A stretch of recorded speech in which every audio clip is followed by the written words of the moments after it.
اس سے پہلے سورہ بقرہ کی اس آیت کریمہ پر روشنی ڈالی گئی کہ اللہ تبارک و تعالیٰ نے حضرت موسیٰ علیہ السلام سے 40 دن کا وعدہ فرمایا۔ کوہ طور پر پہلے 30 دن کا وعدہ کیا کہ آ کر یہاں اعتکاف کرو، اس کے بعد 10 دن کا اور اضافہ کر دیا، اور پھر اللہ تبارک و تعالیٰ نے جو ہے تورات شریف عطا فرمائی۔ اور ادھر بنی اسرائیل کا معاملہ یہ کہ بچڑے کی پوجا کرنے لگے، تو حضرت موسیٰ علیہ السلام وہاں سے تشریف لائے، سب باتیں بتائی گئیں، ان کو سزا دی گئی۔ جن لوگوں نے پوجا ان لوگوں کو قتل کیا گیا، ان لوگوں نے قتل کیا جنہوں نے بچڑے کی پوجا نہیں کی تھی۔ پھر اس کے بعد موسیٰ علیہ السلام نے بچڑے کو جلا کر اس کی راکھ کو دریائے قلزم میں پھینک دیا۔ چنانچہ وہ لوگ مارے محبت کے اس سے پانی پیے، اور جتنے لوگوں نے پانی پیا اللہ تعالیٰ نے ان کے ہونٹوں کو کالا اور بالکل سیاہ کر دیا۔ اس کے بعد اللہ تبارک و تعالیٰ ارشاد فرماتا ہے ثم عفونا عنکم من بعد ذلک لعلکم تشکرون، پھر ہم نے تم کو معاف کر دیا اس کے بعد شاید تم شکر ادا کرو۔ پھر حضرت موسیٰ علیہ السلام جب تورات لے کر کے آئے تو اللہ تبارک و تعالیٰ نے ویسے تو بہت ساری کتابیں عطا فرمائی، کچھ صحیفے عطا فرمائے، اور چھوٹی کتابوں کو صحیفہ کہا جاتا ہے، اور بڑی آسمانی کتابوں کو جو ہے کتاب کہا جاتا ہے۔ تو بڑی کتابوں میں جو مشہور ہے تورات، انجیل، زبور، اللہ تعالیٰ نے تورات کے لیے حضرت موسیٰ علیہ السلام کو بلایا، اور طور پر بلانے کے بعد مسلسل 30 دن اور اس کے بعد 10 بڑھا کر 40 دن کا اعتکاف کرایا۔ تو اللہ تعالیٰ نے تورات سے نوازا۔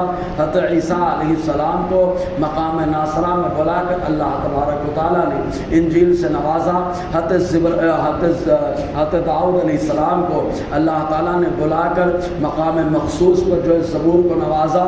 یہ قرآن مقدس آقا علیہ السلام کو اللہ تعالیٰ نے اکٹھا نہیں عطا فرمایا، بلکہ ضرورت کی مقدار اللہ تعالیٰ نے اس کو عطا فرمایا، اور جب ضرورت رہی تب آیا قرآن، اور حضور جا کر لے کر کے نہیں آئے، بس اللہ تبارک و تعالیٰ نے فرشتوں کو بھیج کر کے اللہ تعالیٰ نے اپنے محبوب کو یہ پیغام عطا فرمایا۔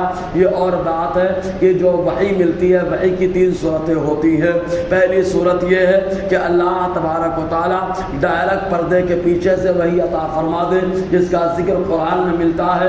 اور دوسری صورت یہ ہے کہ اللہ تبارک و تعالیٰ کسی فرشتے کے ذریعے سے جو ہے وحی کو جو ہے پہنچا دے، چاہے وہ فرشتے جبرائیل علیہ السلام ہو یا وہ فرشتے میکائیل علیہ السلام ہو، کیونکہ اکثر وحی لے کر حضرت جبرائیل علیہ السلام آتے، لیکن کبھی کبھی حضرت میکائیل بھی آتے اور کبھی دوسرے فرشتے بھی آتے۔ اب آنے کا جو انداز ہوتا، کبھی ملکوتی شکل میں آتے، اور کبھی مسافر کی شکل میں، اور کبھی حضرت دحیہ کلبی رضی اللہ تعالی عنہ کی شکل میں آتے، اور کبھی اللہ تبارک و تعالیٰ چاہتا تو خواب میں بات دل میں ڈال دیتا، جیسے کہ حدیث پاک میں آیا، آقا علیہ السلام نے فرمایا روی الانبیاء وحی، آقا نے فرمایا انبیاء کا خواب یہ بھی اللہ تعالیٰ کی طرف سے وحی ہوتا ہے۔ تو اللہ تعالیٰ نے الگ الگ مقامات پر جیسی ضرورتیں رہیں ویسے آیات کا نزول فرمایا، لیکن حضرت موسیٰ کو بلا کر اکٹھا تورات کو عطا فرمایا۔ رب فرماتا ہے وَإِذْ آتَيْنَا مُوسَى الْكِتَابَ، اور یاد کرو جب ہم نے موسیٰ کو کتاب سے نوازا۔ یہ موسیٰ جو لفظ حضرت موسیٰ علیہ السلام کا پڑھا، یہ نام کیوں پڑھا، اس کی وجہ تسمیہ علامہ اسماعیل عقیو بیان فرماتے ہیں کہ یہ 2 لفظ کا مرکب ہے۔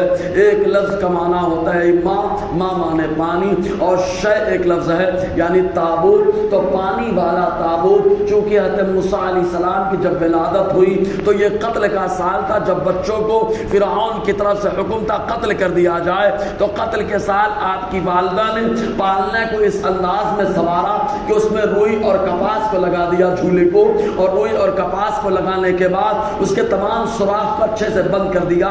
اسی میں حضرت موسیٰ علیہ السلام کو لٹایا، اور لٹا کر کے اپنی بیٹی حضرت موسیٰ علیہ السلام کی بہن کو دے دیا، اور کہا دریا میں لے جا کر کے ڈال دو۔ تو حضرت موسیٰ علیہ السلام کو تابوت میں ڈالا گیا، اور تابوت پانی میں ڈالا گیا۔ اس طریقے سے حضرت موسیٰ علیہ السلام 2 چیزوں میں ڈالے گئے، پانی میں اور تابوت میں۔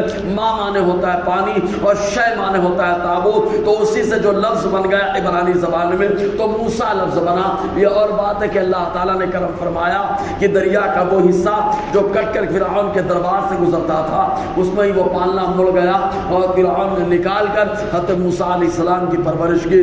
تو رب فرماتا ہے یاد کرو جب ہم نے موسیٰ کو کتاب سے نوازا یعنی تورات دیا، والفرقان اور فرق کرنے کی طاقت عطا فرما دی۔ یہ فرق کرنے کی طاقت سے کیا مراد ہے؟